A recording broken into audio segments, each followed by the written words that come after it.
Hey everybody, welcome back to Wine Up TV. I am here with Colleen, and guess what? It is Valentine's Day, and I am her present.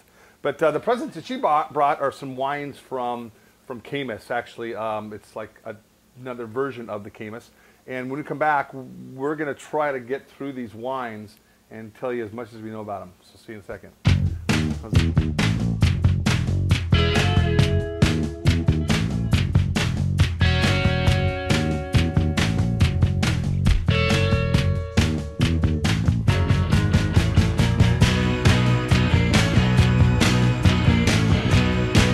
Hello everybody, welcome back. All right, Colleen, since I know a little less than you know about these wines, why don't you tell everybody out there, all your fans, because look at that, pin-up girl right here, all your fans about, the first wine we'll do is the Chardonnay.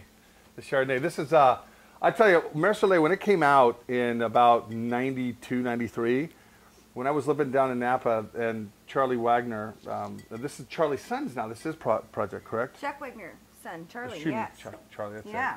Charlie makes these wines about 10 years now. Very cool. What I like about this wine is everything. What do you like about this wine? I like everything about this wine. Do you? Tell me about this wine. It's silky and sexy and rich. It's got a lot of butterscotch vanilla. It's a bigger Chardonnay for the Chardonnay drinker that likes the wine that's aged in French oak. It's got some nice acidity on the finish, so it's still great with food. I mean, I think it's just magic. Perfect Valentine wine. For you guys out there that don't like Chardonnay, revisit Chardonnay. This is everything I like about a Chardonnay. It's round, rich, oaky, buttery, silky. Just it's a monster. And the downside with these wines in general is they won't last for a long time. They're best drunk, I think, within 5 to 7, 8 years, as opposed to laying something down a little bit longer. Plus, I like my Chardonnays a little younger than older. But it's just beautiful. And Santa Barbara, right? Am I close? Santa Lucia Highlands? Yes. Yeah. Down there, Central California fruit. Central California, there's nothing about Central California I don't like. The weather's great, the food's great, the scenery's beautiful, and it's vast, and it's consistent. And every single year, it's very consistent. It's always been gorgeous. The reviews on this wine are always through the roof. So it's like a party in your mouth. I love that. I love that. Cheers. Happy Valentine's. Happy Valentine's Day. Lights, please. Come back. Hair's all disheveled. This wine will get you. This wine will get you naked. I'm grooving it. Here, you want to wear the hat? Oh, baby. Here we go. Come back to this. Okay. Oh. So $26.99, $27.99 retail. It's a really nice wine. It's really rich, and it's just, it's purely beautiful. I can't explain it more than that. You guys have to try this wine. And he does make a decent amount of it, but it's very, very consistent. All right, let's get on with the Pinots. And Maomi. I'm a Pinophile, so this is easy. You like your Pinots young.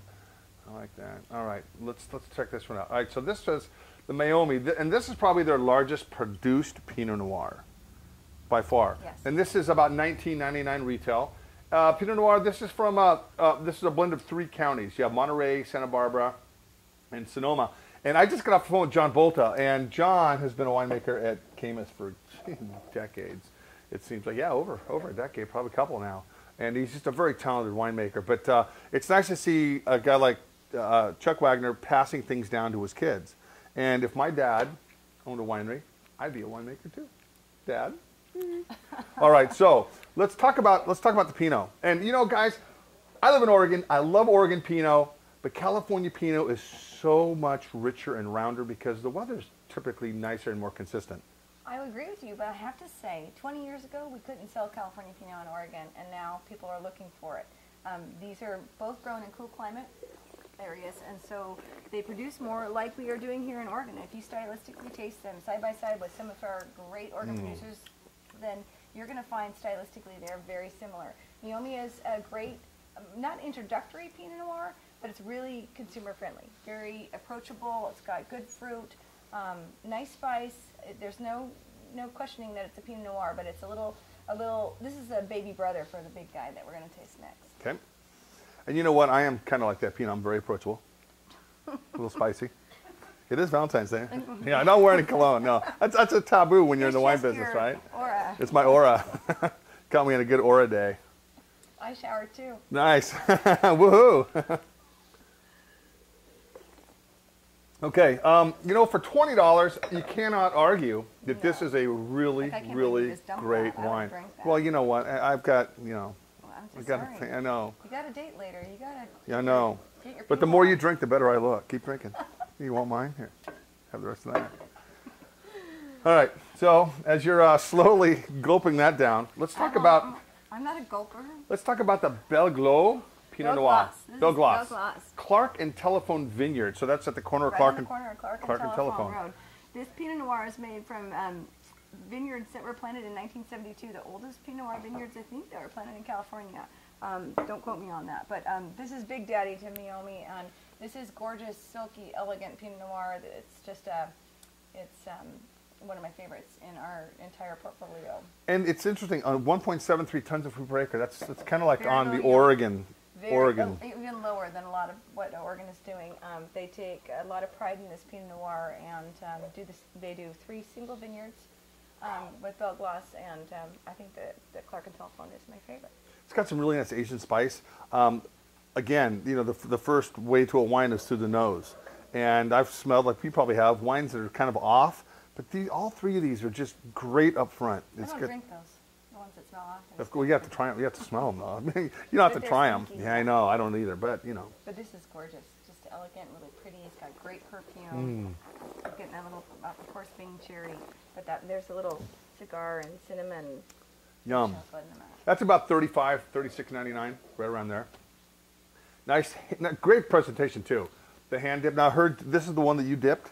It's not the exact one I dipped, but I was able to dip one at the winery when I She's a visited. dipper. I knew it. Visited the winery this summer. I am a dipper, and it was fabulous. The family is an incredible source. Very nice. Good comeback, by the way. We cleaned that one up well. You know what? Because I have to do that. I'm an HR nightmare. I know. You think you are. Yeah. Welcome to my world. I just saved you from that. Yeah, you did. Santa Maria Valley, guys, what was prominently grown down there are the Rhone varietals as well. So, you know, Marsan, Roussan, Viognier. There's so many great wineries in Santa Maria. Isn't that just gorgeous? I mean, it's so beautiful down there. It's absolutely. no, the wine. Oh, the wine's great too. No, you know, but they're different. Even though they're. Don't you think that Big Brother is a good descriptor for Meiomi? Yeah. I think so too. I'm not gonna argue with you. You can beat me up. It's Valentine's. It is Valentine's Day. All right, guys. Thanks for putting up with Colleen. You know, she's a rough one over here. And when we come back, we're going to do a couple more wines from Caymus. So stay tuned.